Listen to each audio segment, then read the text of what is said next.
All right, so for those of you who were here or were able to listen last week, you know that we finally picked back up on Job after on the book of Job after a several-week diversion, or whatever you want to call it, tangent, but a good tangent, one that was related to what we're talking about, where we talk about why is there evil, pain, and suffering, and how does that work with the God of the Bible, and all those things. So we went through all that, and last week we picked back up with Job, and we saw that, after Job has gone through all of these bad situations where he loses his family, loses his wealth, loses everything, loses his health, his friends have come to sit with him, and they've sat with him for a few days, and then he finally says something, right? And you can see that he's in a bad place. So we talked about how, no matter who we are, no matter how strong we think someone is, we can come across these bad times, and it can be a struggle for us. And we can see that, especially believers, Christians can suffer and struggle through these kind of times, and we can learn from Job's weakness here. We can see we can see something that we can learn from, let's put it that way. And especially that discouragement, and we'll talk more about that the next time Job has, when we get to chapter 6 and 7, about the discouragement that, what discouragement can do to us. And of course, ultimately it can lead to depression if it comes to that point. So there are certainly things that we need to be aware of, and there's things, and we need to be, we got to put our trust in God and believe that He has a plan for us, so that whatever comes our way, we're able to handle that. Trusting in God is a matter of the will. It is not driven by feelings. When a person truly trusts in God, our feelings will follow. Like we can kind of control our feelings to some degree, not always, but to some degree. And Christians, we often live by feelings rather than faith too often, and that's where we run into problems. And we just need to really try to have a relationship with God that allows us to control those feelings and to keep our faith whenever bad times come. All right, so we're at the point where Job just opened up, and he kind of obviously is in a bad place, and he was complaining about the way things are going. And so his friends now are going to start to respond to him. And now we go through, in Job, as we talked about, there's 3 cycles of speeches where Job says something, and then his friends say things, and then Job kind of replies, and we kind of go through these different cycles. And Eliphaz is the first one that's going to talk. So we're going to read Job chapter 4, have a few comments on that, and then we'll talk, and then his speech actually goes into chapter 5. So we'll read chapter 4, and then after I'll make a few comments, and we can have a little bit of a discussion, and then we'll do chapter 5. So Terry, if you want to read Job chapter 4. Okay. Eliphaz speaks, the innocent prosper. Then Eliphaz the Temanite answered and said, If one ventures a word with you, will you be impatient? Yet who can keep from speaking? Behold, you have instructed many, and you have strengthened the weak hands.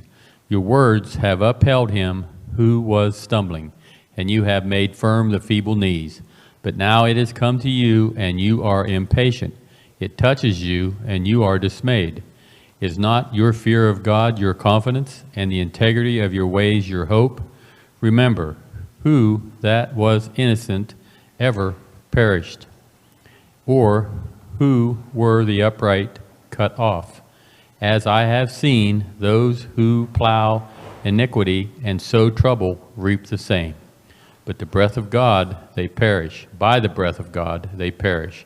And by the blast of his anger they are consumed. The roar of the lion, the voice of the fierce lion. The teeth of the young lions are broken. The strong lion perishes for lack of prey, and the cubs of the lionesses are scattered. Now a word was brought to me stealthily, My ears received the whisper of it.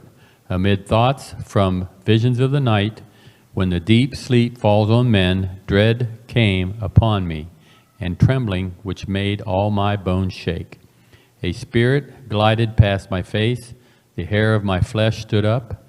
It stood still, but I could not discern its appearance. A form was before my eyes. There was silence, then I heard a voice. Can mortal man be in the right before God? Can a man be pure before his Maker? Even in this, his servants, he puts no trust, and his angels he charges with error. How much more those who dwell in the house of clay, whose foundation is in the dust, who are crushed like the moth. Between morning and the evening they are bitten to pieces. They perish forever without anyone regarding it. Is not their tent cord plucked up within them? Do they not die, and that without wisdom? All right. So, as you know, of course, our Bible that we read is broken into chapters and verses. That's not the end of what Eliphaz has to say, but just for sake of having a good amount to talk about, we'll break it right there at the end of chapter 4. So Eliphaz, the Temanite, we talked a little bit about their origins earlier. He's the first to talk after Job says has his little speech there, and it's thought that Eliphaz is probably the senior of the three friends, and that he's kind of the spokesperson to start.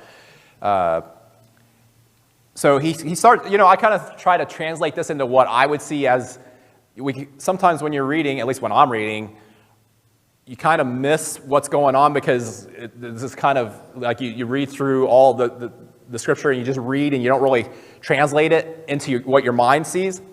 Yep. Haven't they been sitting quietly with Job during this time frame? And so it's been a while. You're right, exactly. Yeah, we talked about how when they first come, they don't say anything. They're just sitting there with him. And if you picture the scene here,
several people have today as well. But the problem, of course, is that when the Bible talks about blessings, what's it talking about? Usually it's talking about spiritual. Now, then there are not, once again, nothing is 100% when we're talking about this. It's not like God doesn't bless people materially for doing what's right. He can and does. And on the flip side, he doesn't always punish and take away riches or wealth of people who do what's wrong. We talked about that, right? That is not something that's functional, that's always based off of how we do. Are there are there benefits to be reaped by doing the right thing, by serving God? Certainly, there could be material blessings in that. But what blessings is the Bible when God's talking? Usually, what is he talking about? He's referring to spiritual blessings, to salvation, to what we have, to being saved from our sins, those kind of things. Rick, there's something else that we can learn, though. We can learn by mistakes that we have made in life later on in life, so we can better handle situations at the time, and that is a true blessing. All right, and that's something, yeah, that's something that actually Eliphaz will talk about a little bit here is, does God punish us in a way to make us better going forward? And the answer to that, I think, is yes, but not, once again, you have to temper that and understand what's being said. I mean, I think there are certainly ways that we can learn from our past mistakes, and there are things that we can, when you get into trouble and you suffer the consequences, that might make you think, something a little bit later. When a similar situation comes up, it might make you think about doing it a little differently. So there is that to it, but it certainly isn't in the way Eliphaz is referring to it here. That it's like a one-for-one, always this happens. God doesn't always physically and materially reward those who are righteous. In fact, we know it's often quite the opposite, that those who are righteous will suffer. And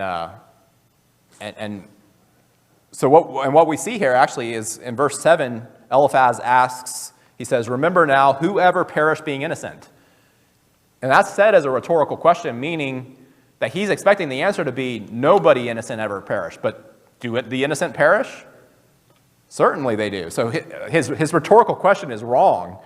But he's leaving no room for doubt that in his opinion and what he's saying here. It goes back to, you ever hear anybody speaking, you think, boy, that person is just arrogant, or that they think they know it all. And that's kind of, by asking that question in that way, to me, it's indicating that here's the answer. No one's ever, perished being innocent. But we know that the innocent have perished and that the innocent have suffered. So clearly his line of thinking is wrong to begin with. Then in the next verses, Eliphaz says that he observes that people reap what they sow. Here again, his observation is wrong. And that's because he doesn't know everything. He doesn't know that the righteous are always, everybody who's being rewarded is righteous. He doesn't know that. He thinks he knows that, but he doesn't know that. And he doesn't know that everybody who's suffering is being punished. He doesn't know that. That's just something he thinks he knows. But the biblical principle is accurate there, right? Galatians 6:7 says, "For whatever a man sows, this will he also reap." So it's kind of funny how he's mixing these things together, and you get correct statements that are totally being used in the wrong way. What does it mean when it says what a man sows that he will reap? Once again, does it mean materially? It can, but that's not the emphasis, right? The emphasis is spiritually, we will reap what we sow. So Eliphaz's mind was purely here on earth, and that's where a lot of people go wrong. We're totally focused on what we see and what we hear and the things around us, and that's understandable because we're here. We're not in heaven. We've never been to the spiritual realm. We don't know any of that, and that's why I think, especially when you read some of Paul's passages, Paul had something. He had a very unique experience. Nobody else ever had the experience that Paul had, where he tries to talk about it and communicate it in his letter, like he was taken up to heaven, or he says he doesn't know if it was in the body or not or whatever. He was taken there and actually learned from Jesus, or whatever, whatever that experience was. Somehow he learned what he needed in order to be an apostle. So Paul had a very unique experience, and because of that experience, I think when you see a lot of his writings, he's talking about from an eternal perspective. It's always talking about, how important it is. He says, it's, for me, I'd rather go to heaven, I'd rather die and go on than stay here, but for your sakes, for me to help you, it's more important that I stay here. That's, of course, a paraphrase, and I forget exactly where that passage is, but that he says something along those lines. So whenever you're talking about having that eternal viewpoint, I think Paul had that unique perspective because of that experience that he had. And that's where we can learn a lot about how we need to think, because we don't have that experience. We haven't seen the spiritual realm. We haven't seen that. And so we don't usually think of it from that direction. We think of it from physical and from what we see here. And then it's interesting here in 10 and 11, where he says, the roaring of the lion and the voice of the fierce lion, and the teeth of the young lions are broken, the lion perishes for lack of prey, and the whelps of the lioness are scattered. Why does he bring up the roaring of a lion and the voice of a lion here?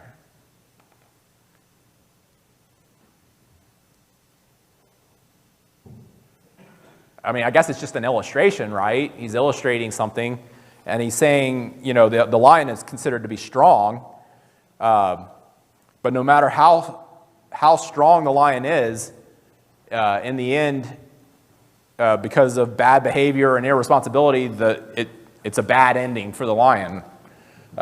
So I think he's comparing Job to the lion here and saying, you may have been strong, but because of what you've done and what, whatever it is. So here again, he's assuming that he knows that Job did something wrong, and therefore is responsible for his own condition. Then Eliphaz gives us a little bit of a glimpse into how he came to this conclusion, these conclusions. And he says, beginning in verse 12 there, he talks about how he received a vision. And this is here again, if you just go read through this, you may not think about it, but it sounds as though he almost had a dream, maybe, or he had some kind of a vision that he's relying on. And it seems like he doesn't believe it was just a dream. He seems to think it was more than a dream, that it was a visit from a supernatural, unidentified spirit.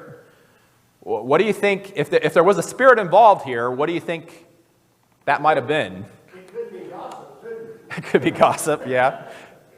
I mean, we hear that a lot today, right? That people feel like they've received a revelation of some sort from something. Now, I don't want to, we could go down a discussion about, like, how does the Holy Spirit lead us? And I'm not prepared for that today, and we're not going to go, that would be another several week potentially discussion that we could have, and I don't want to go down that road, but there are some things that we can talk about here about being aware of things. Whatever the Spirit is, it's an example of how subjective revelation can be harmful. Like when you think that you've gotten a message from God and are trying to follow it, you need to be sure of what you're dealing with there. Half-truths were revealed by this dream or spirit or whatever. And like I said, a lot of what Eliphaz says is basically correct as far as if you, do we reap what we sow? Yes. Do the evil get punished? Yes. But not in the way that he is interpreting it, and not in the way that he's saying it, and also not for the reasons that he's thinking it. So we need to be very aware of what we don't know, and whenever we think that we're being led in a certain way, being aware of why is that, or what's the background of it, and making sure we have full knowledge of what's going on. It can be especially harmful if we think we know something and we're trying to correct somebody else or to encourage somebody else who's in a bad situation. If you're telling them things that aren't correct, we can do more damage or more harm than we can good. So we really need to be aware of that. Then going down into verse 17, Eliphaz asks a pretty important question. Can mankind be just before God? Can a man be pure before his maker? What's the answer to that? To those questions? They're rhetorical, right? So what's the expected answer there? Can we be just before God, and can we be pure before our maker?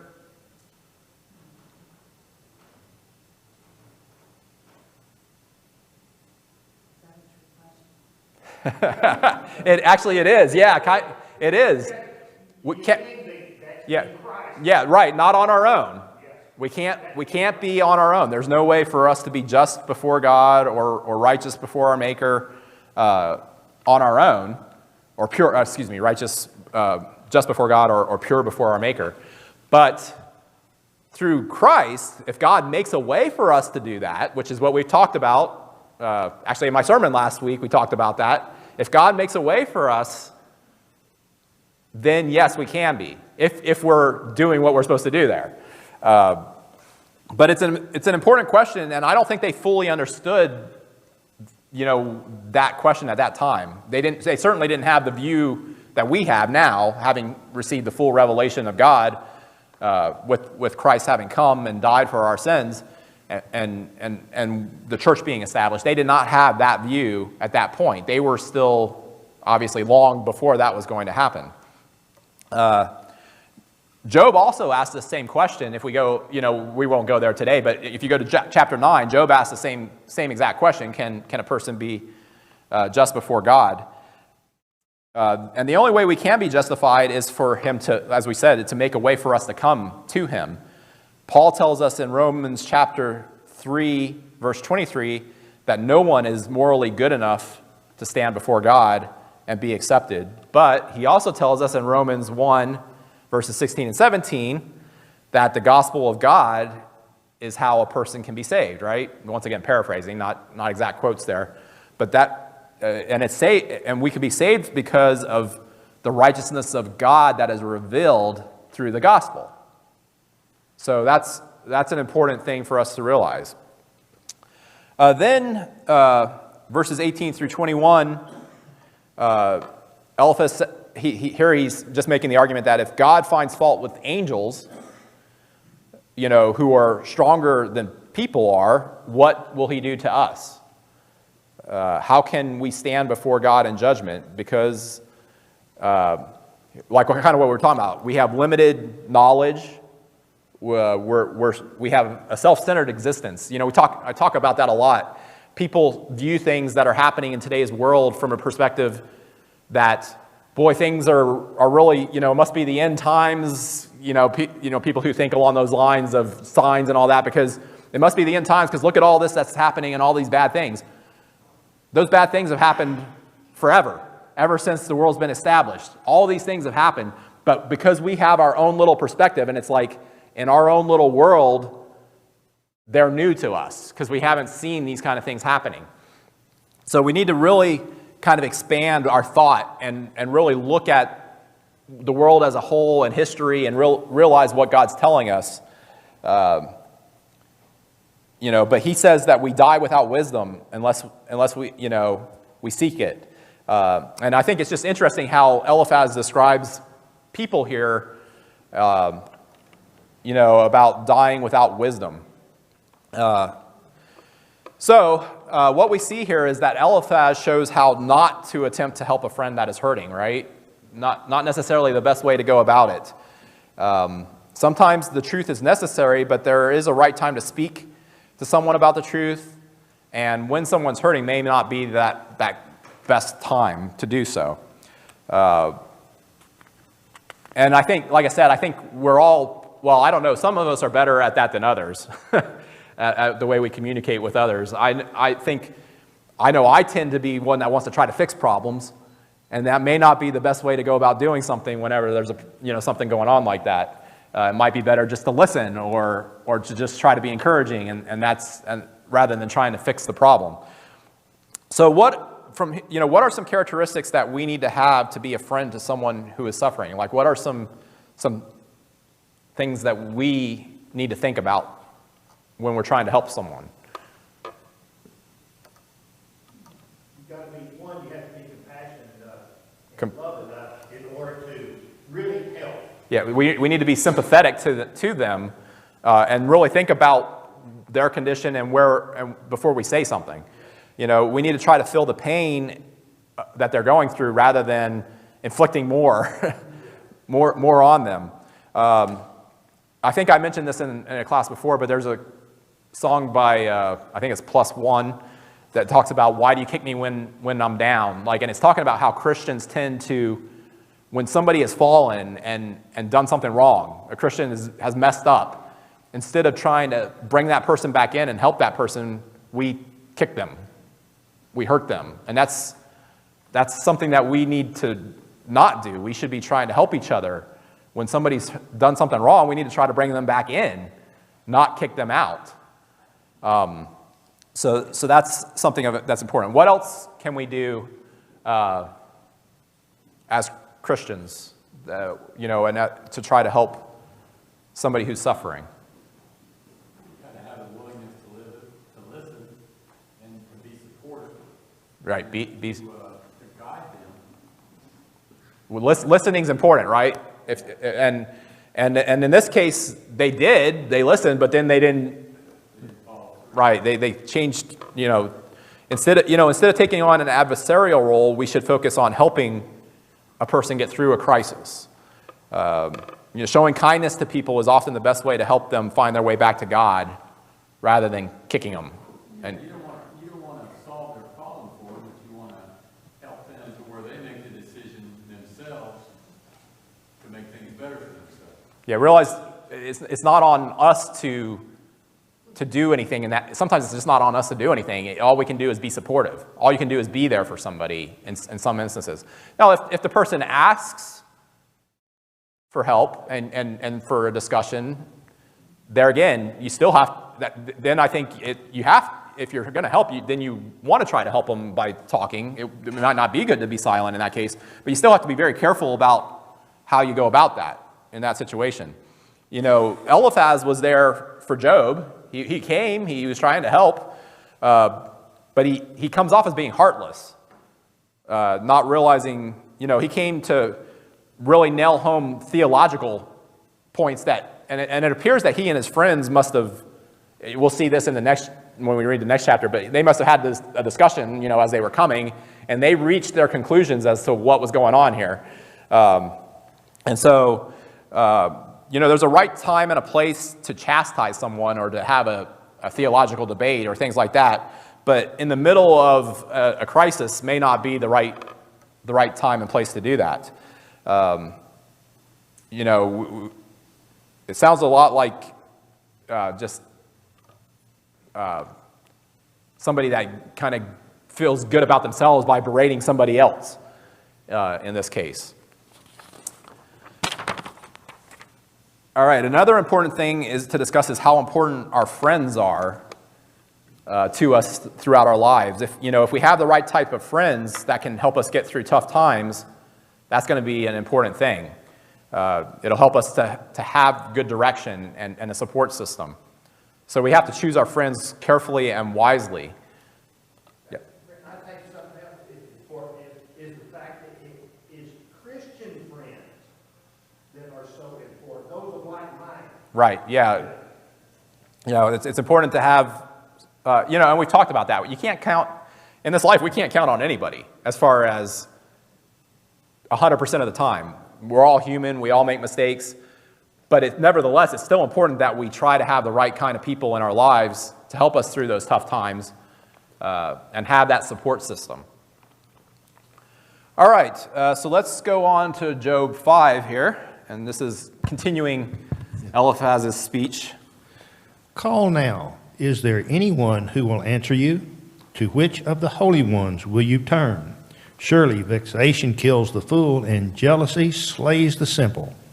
I have seen the fool taking root, but suddenly I cursed his dwelling.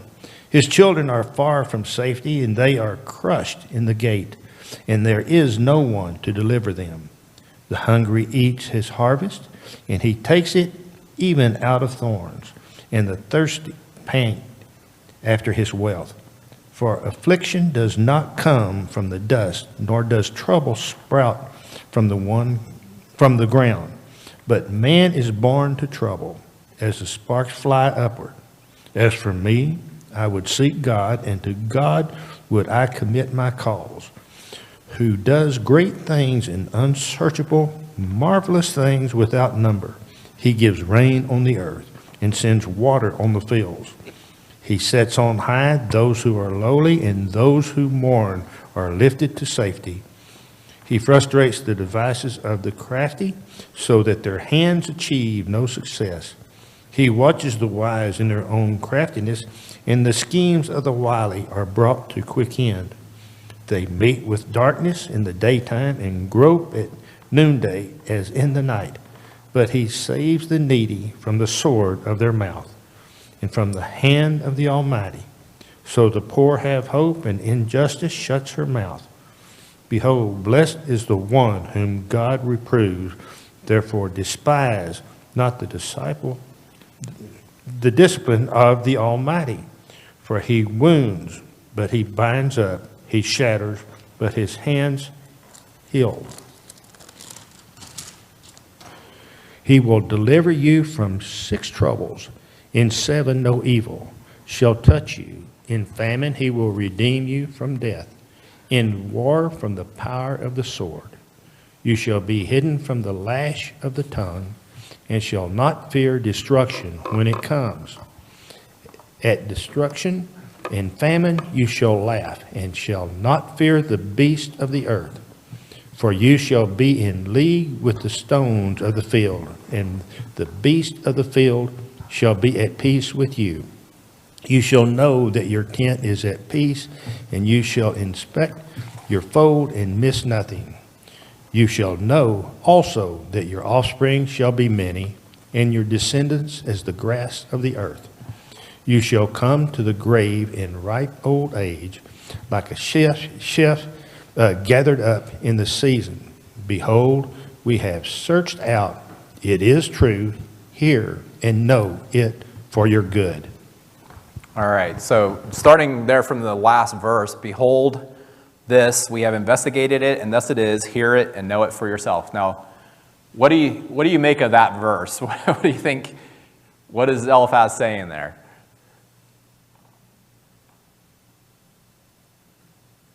I think he's saying that he needs to listen to him. Yeah, he's saying, we have investigated. That's where I'm saying, apparently his friends must have had a conversation, right? We've had this discussion. We have investigated the matter, and here's the conclusion we've reached, and hear it and know it for yourself. So we've got it all figured out, and this is the way it is. As we were talking, he's got some stuff figured out. He's got some things correct, but he's got a lot of things wrong. So we'll just keep that in mind as we talk about the rest of this.